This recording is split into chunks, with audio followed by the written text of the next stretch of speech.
Assalamualaikum warahmatullahi wabarakatuh. Ayo lebih semangat, kita dapat tamu jauh-jauh dari Jakarta ya. Dan tidak salah kalau kita juga sebut beliau jauh-jauh dari Madinah juga hadir di sini ya. Baik, teman-teman semua, mohon lebih semangat jawab salam saya. Silaturahim ini kita awali dengan saling mendoakan terlebih dahulu. Assalamualaikum warahmatullahi wabarakatuh.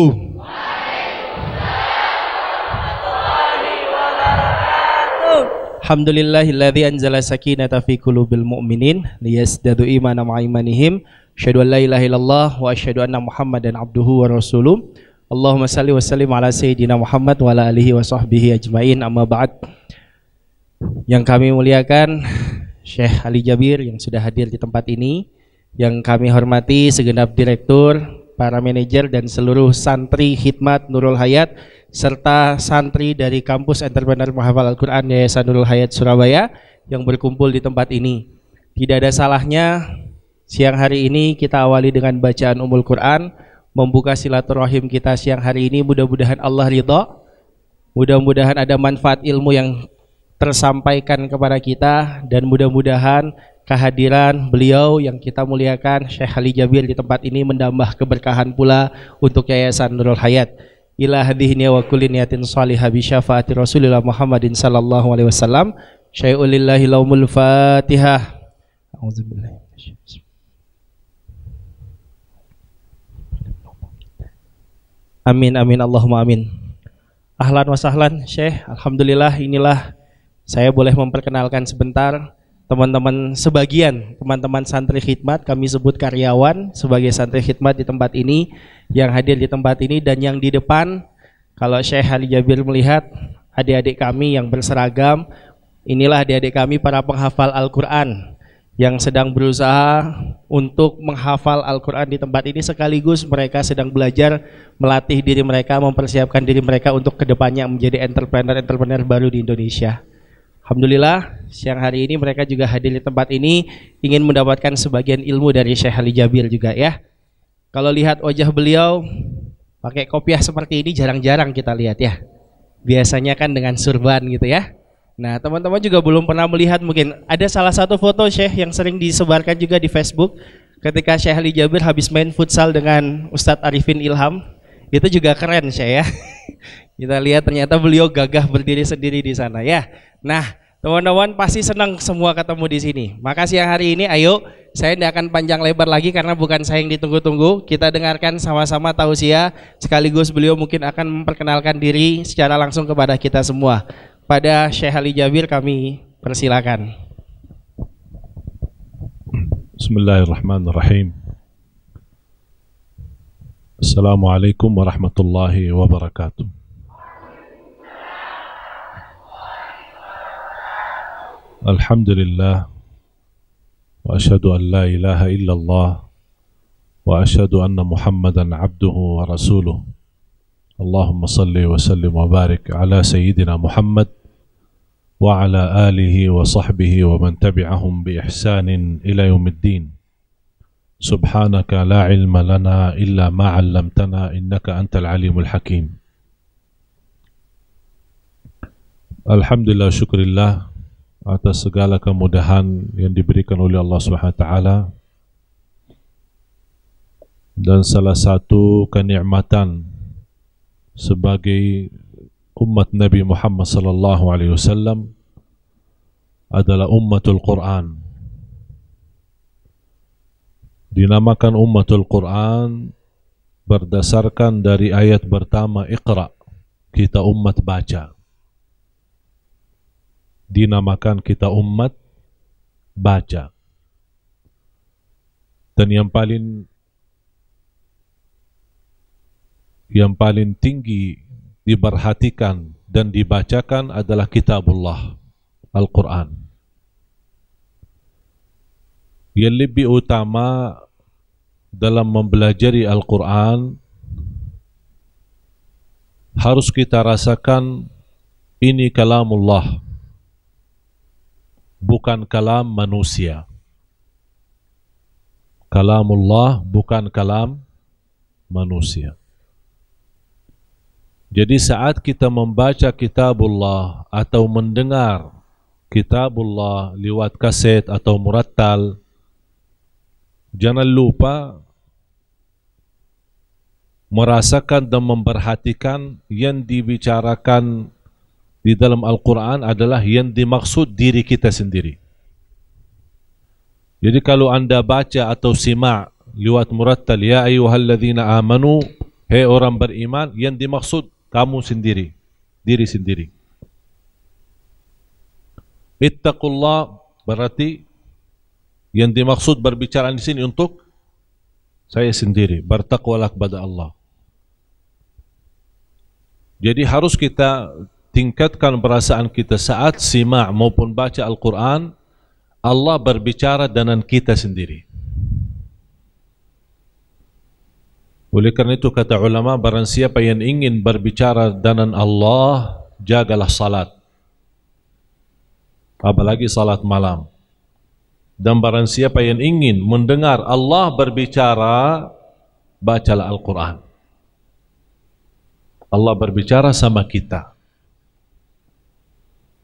Apakah kita sudah bersedia menjadi selalu saat setiap mendengar kata kitabullah, ayat-ayat Al-Quran, selalu kita berkata sami'na wa ata'na, atau hanya kita asal baca?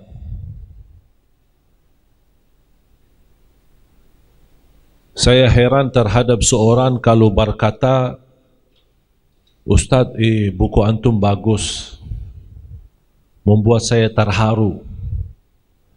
Ceramah antum mantap, saya suka. Tapi tidak pernah ada respon untuk kitabullah seperti ini. Kalau ada orang yang tidak bisa terharu karena kitabullah, tidak ada arti terharu karena kalam manusia. Apa itu buku, apa itu ceramah. Kadang-kadang aku heran kalau lihat seorang menangis karena dia lagi dengar khutbah Jumat, atau menangis karena dia mendengar ceramah muhasabah, tapi dia tidak pernah menangis karena dia baca kitabullah.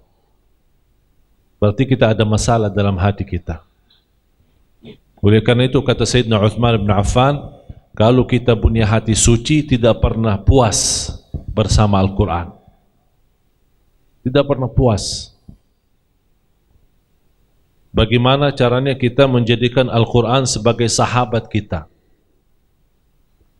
Mungkin semua sudah hafal hadis Rasulullah SAW, Iqra'ul Qur'ana fa innahu ya'ti yawmal qiyamati syafi'an li ashabihi. Apa artinya li ashabihi? Bacalah Al-Quran karena sesungguhnya Al-Quran akan memberikan syafaat kepada, jawab, kepada, ada berbeda pendapat. Ada yang bilang kepada sahabatnya, ada yang bilang kepada pembaca. Betul ya? Yang betul yang mana? Kepada yang membaca atau kepada sahabatnya?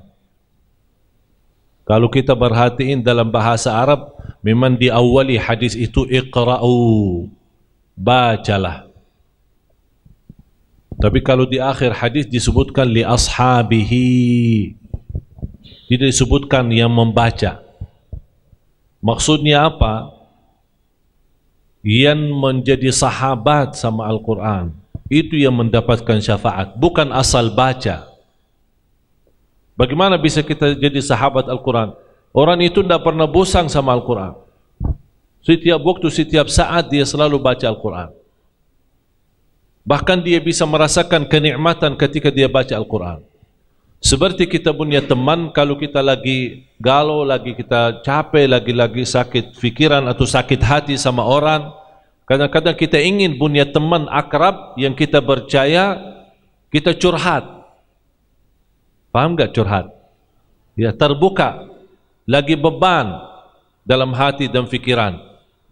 Ingin kita curhat kepada siapapun, tapi orang itu yang kita mau curhat harus betul-betul teman yang akrab. Artinya apapun yang saya ceritakan bisa jadi sesuatu rahasia, tapi karena saya percaya dengan teman itu, saya berani curhat. Walaupun dia tidak bisa bantu, tapi saya habis curhat pasti lega. Lega enggak? Bahkan bisa nangis. Walaupun teman yang mendengar curhat kita belum tentu bisa bantu, tapi istilahnya kita sudah ungkapkan, sudah selesai, beban itu sudah diangkat, kesusahan itu sudah dihilangkan. Alhamdulillah, enak habis curhat. Bagaimana perasaan itu?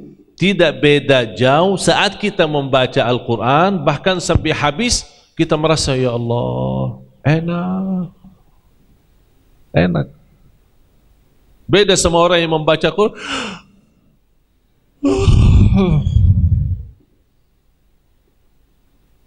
Subhanallah, tidak bosan kita ngobrol sama teman berjam-jam, megang HP berjam-jam, WhatsAppan berjam-jam, BB berjam-jam, tidak pernah bosan. Tapi begitu kita megang Al-Quran sudah mulai ngantuk. Na'udzubillah. Berarti kita punya masalah. Jangan anda berharap atau berfikir cara mudah menghafal Al-Quran, tapi hal ini belum diperbaiki. Bisa hafal Quran mudah.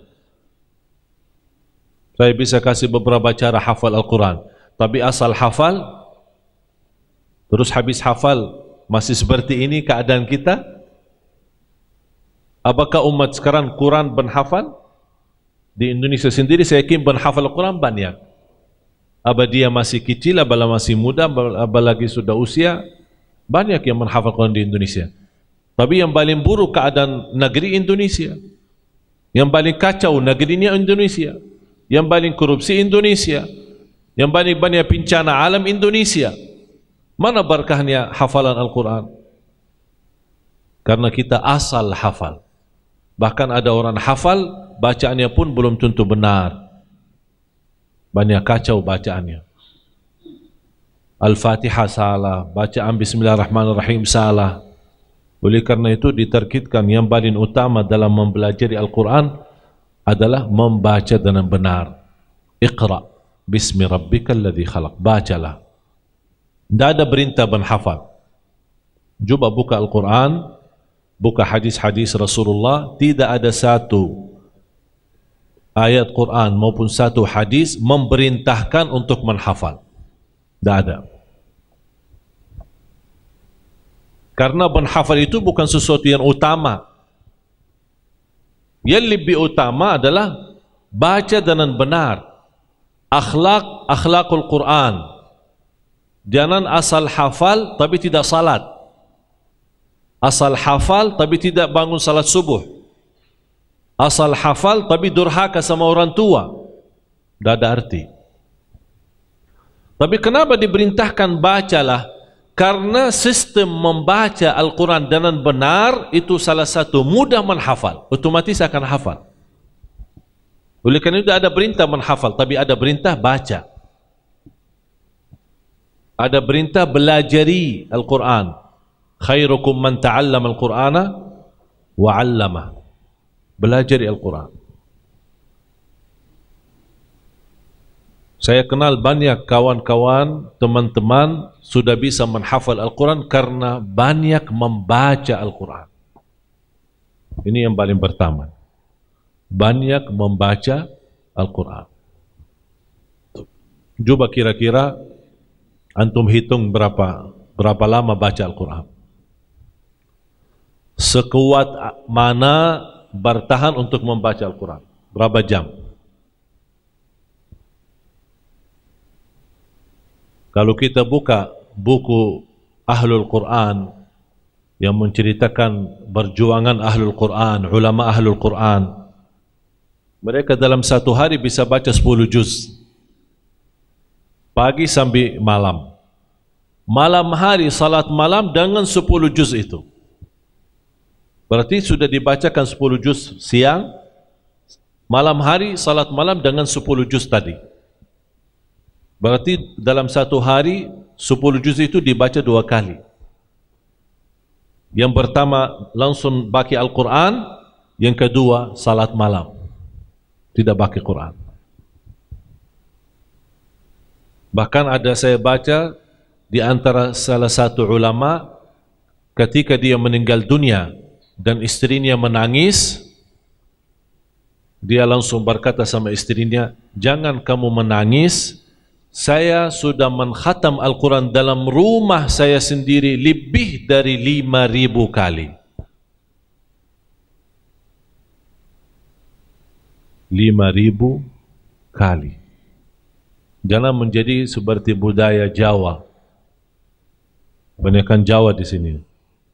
Budaya Jawa kalau khatam Al-Quran seumur hidup, udah luar biasa tuh. Seumur hidup satu kali bikin acara keselamatan. Anak saya sudah khatam Al-Quran. Kalau kita di Madinah istilah khatam sudah hafal, tapi ternyata saya datang di Indonesia, ada beda lagi istilah khatam itu. Begitu ini anak saya alhamdulillah sudah khatam Al-Quran, saya kaget, subhanallah, sudah hafal ya. Bukan khatam. Kalau kita bilang khatam berarti sudah tamat, sudah hafal. Oleh karena itu harus Anda punya tingkat yang tinggi, bersungguh-sungguh. Yang semestinya semua Anda sekalian merasakan kebahagiaan.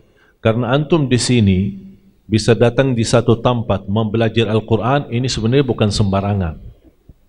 Berarti Anda sudah terpilih.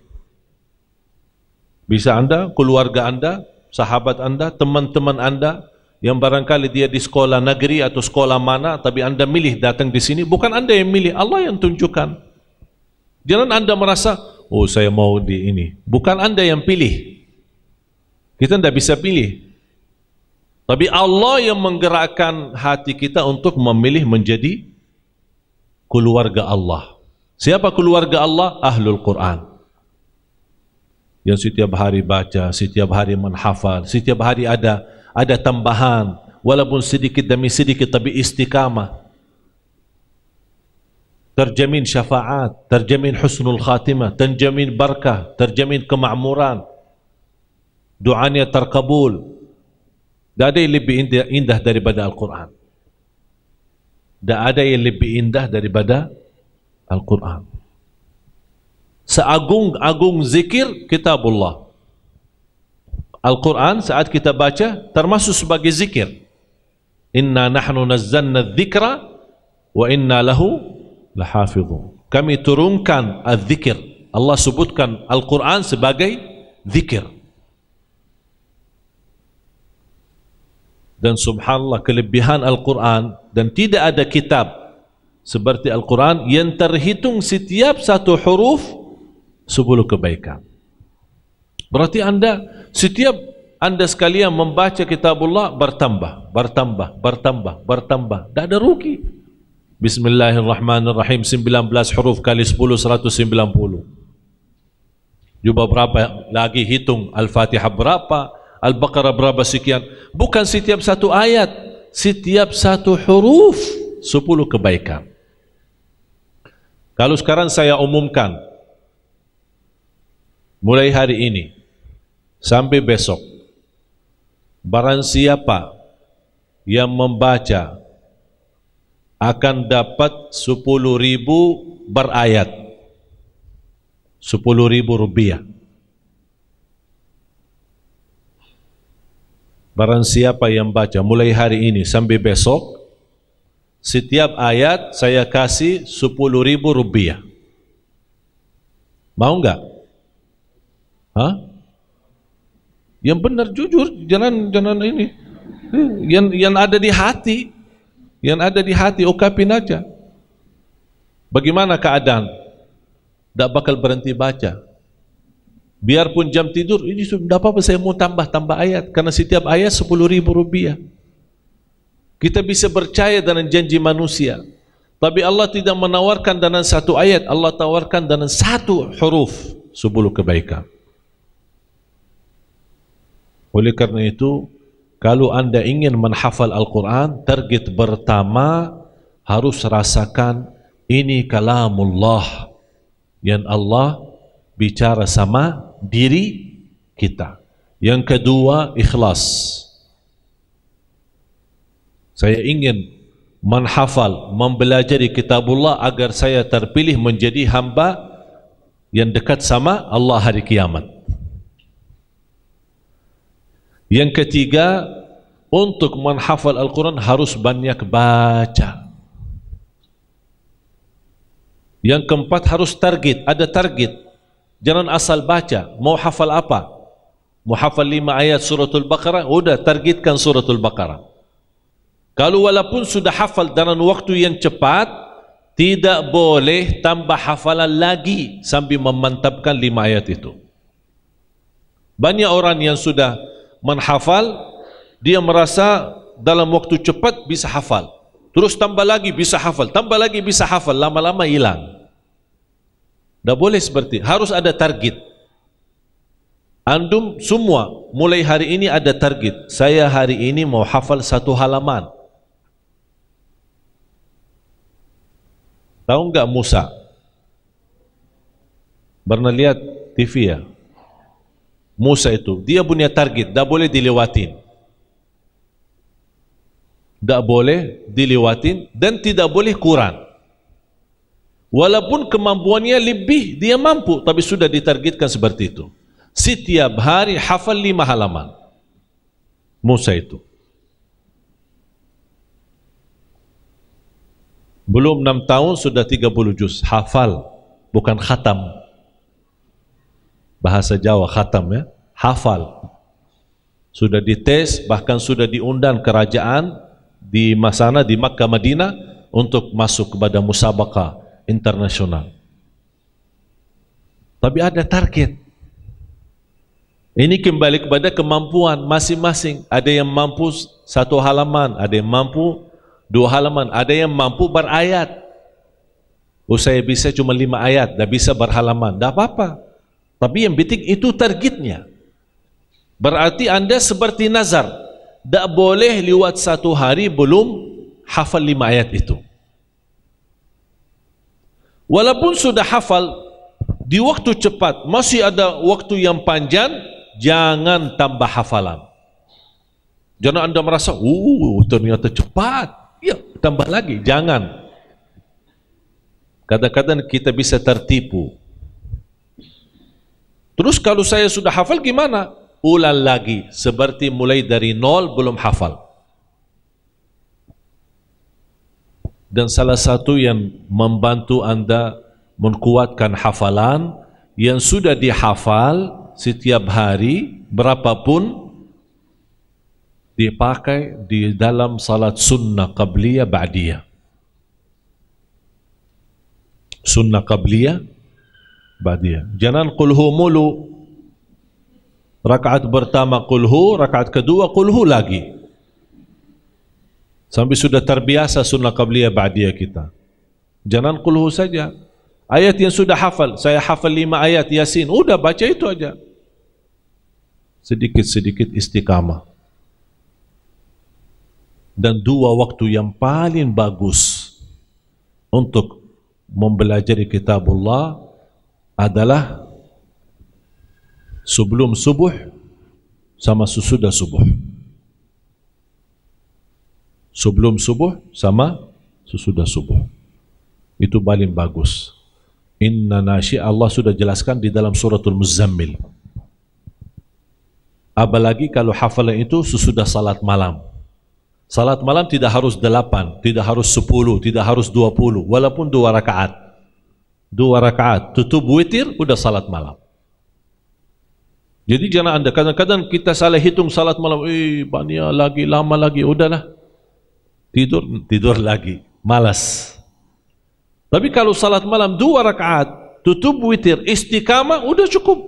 Alhamdulillah. Tapi istiqamah. Itu yang paling penting, istiqamah. Bukan banyaknya atau sedikitnya, istiqamahnya.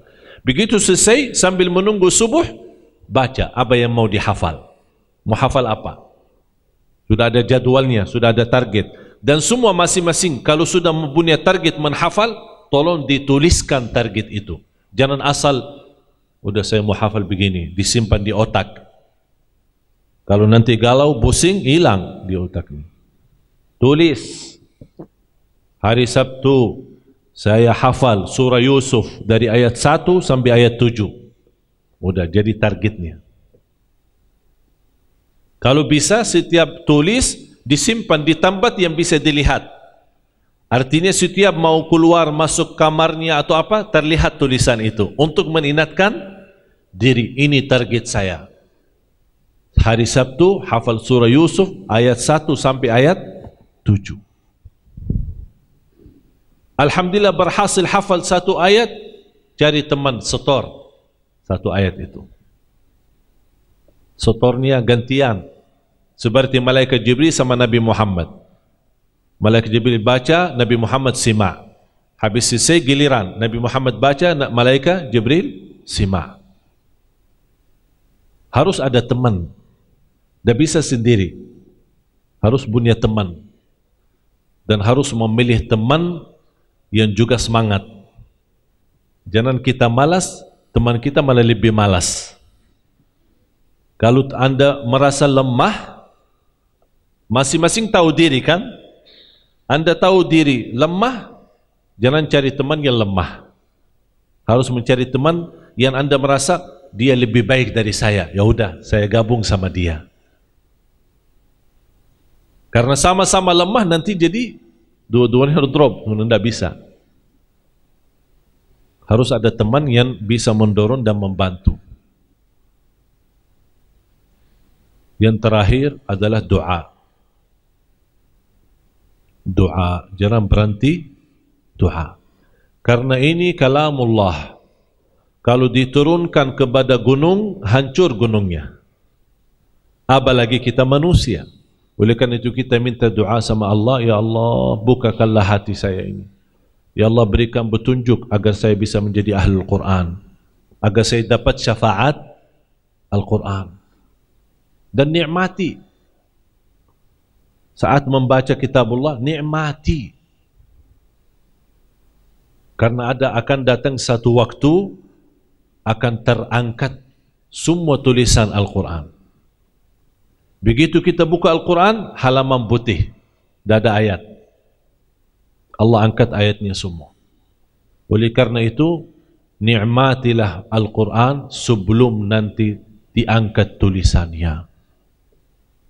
Kalau sudah diangkat tulisannya, tidak bisa nikmati lagi.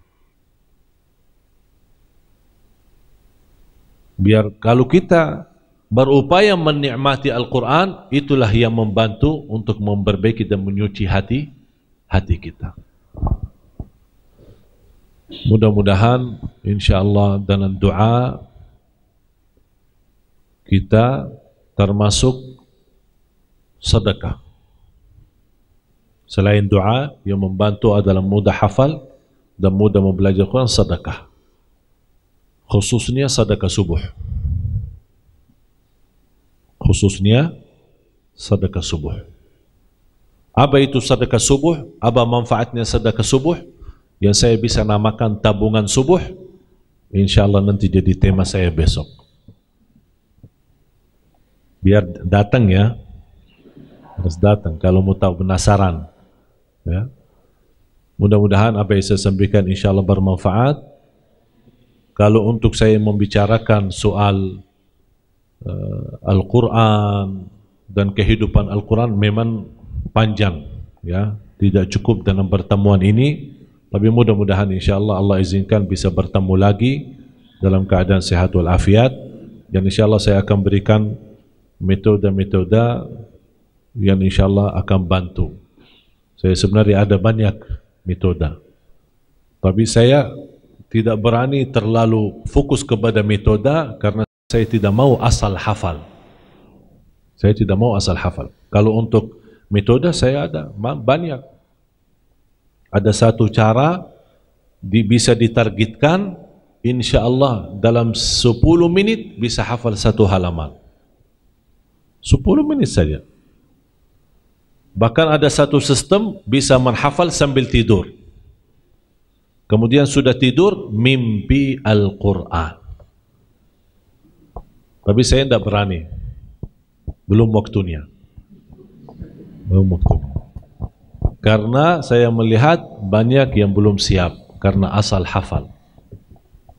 Saya tidak mau umat ini asal hafal, tapi akhlaknya jauh daripada akhlakul Quran.